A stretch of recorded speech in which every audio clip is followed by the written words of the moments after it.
A will is such an important document. When we discussed antenuptial contracts, we said that the matrimonial property system is the first step in actually planning your estate. A will is unfortunately the last step.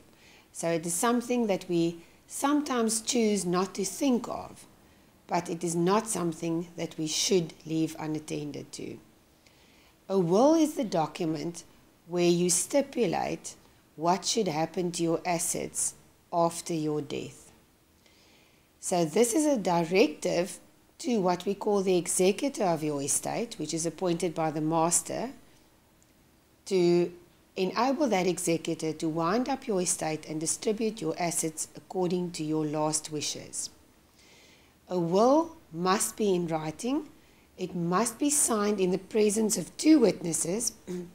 Those witnesses should not be beneficiaries in your will. So the first thing to mention here is that it's important to contact your attorney to ensure that your will is properly drafted. We have a Wills Act in South Africa that determines the requirements to have a valid will executed. If you don't comply with those requirements, your will could be invalid without you even knowing it. If you die without a will, we call it an intestate estate, which means that the rules of the Intestate Succession Act will apply. So if you have a valid will, the will will tell us what should happen with your assets after your death.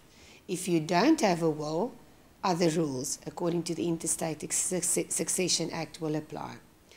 Now, the Intestate Succession Act stipulates that if you pass away with a wife and children, your estate must be distributed as follows. First of all, we check for marital status. If you were married to your spouse in community of property, your wife must automatically first receive 1/2 of the joint estate, and the balance must then be distributed according to the Intestate Succession Act. If the marriage was one out of community of property, that 1/2 share does not apply because it was your separate estate. And we then immediately look at the rules according to the Intestate Succession Act. Now, this act stipulates that the wife must get what we call a child's share, or 125,000 rands of the value of your estate, whichever is the greater. A child's share is calculated as follows. If there were 3 children born from that marriage, a child's share would be the amount of children plus 1.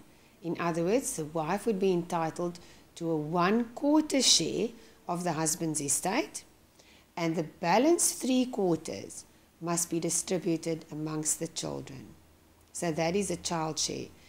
If that 1/4 share is less than 125,000 rands, the wife must first get 125,000 rands, and the balance will then be distributed amongst the children, because we've said that it's a child share or 125,000, whichever is the greater. Remember, this is only where the husband passed away without a will. If the husband had a will and the will directed otherwise, then obviously those wishes will be followed.